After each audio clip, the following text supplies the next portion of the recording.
Hi friends, అటుకుల పులిహోర ఎలా చేద్దామో నేర్చుకుందాము. ముందు స్టవ్ వెలిగించి అది కాగుతూ ఉంటుంది. 5-6 చెంచాలు నూనె వేయాలి. దానికి కావాల్సిన ఇంగ్రీడియంట్స్: ఒక చెంచా ఆవాలు, పసుపు, మినప్పప్పు, శనగపప్పు ఒక్కొక్క చెంచా అండి. పోపుకు 2 మిరపకాయలు, 2 పచ్చిమిరపకాయలు, ఒక నిమ్మకాయ ఈ సైజు, కరివేపాకు, పల్లీలు, జీడిపప్పు, ఇంగువ, అటుకులండి. ఈ గ్లాస్ కొలత అటుకులండి.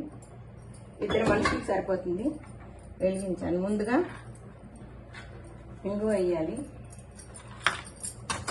ఆ తర్వాత పసుపు, ఒక చెంచా శనగపప్పు, మినప్పప్పు వేగాలండి. జీడిపప్పు, పల్లీలు,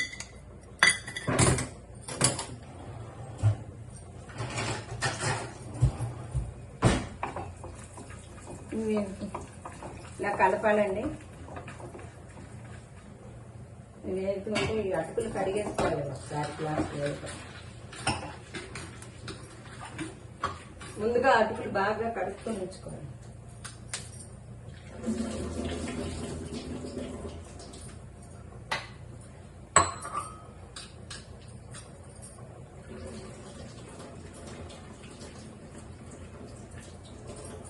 ఇది అటుకులు బాగా కడుక్కొని ఉంచుకోవాలండి. అలా వేగుతున్నప్పుడైనా కడుక్కోవచ్చు, కంగారండి. ఒక చెంచా ఆవాలండి, తరుపు పెట్టుకున్న పచ్చిమిర్చి, ఎండుమిరపకాయలండి, కరివేపాకు. ఈజీగా అయిపోతుంది బ్రేక్ఫాస్ట్. ఈజీ ఇలా అటుకులు వేసేసుకోవాలండి. Simple method. ఇది 2 మనుషులు సరిపోతుందండి.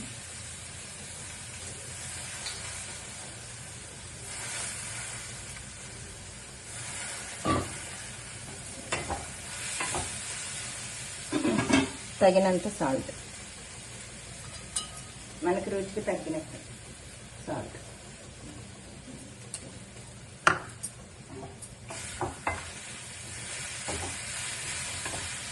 ఇలా అడిచి పైకి కలిపేసుకొని ఇస్తే మగ్గిపోతుంది.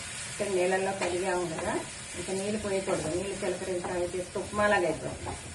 పులిహోరలా ఉంటుంది. విడివిళ్ళు ఆడుతూ వస్తుంది.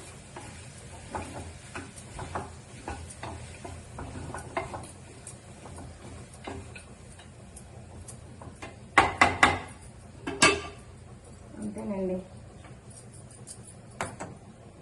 తర్వాత పైనుంచి నిమ్మరసం వేసేసుకుని మళ్ళీ కలుపుకోవాలి. నిమ్మరసం వేసినాక కాస్త కలుపుకోవాలండి.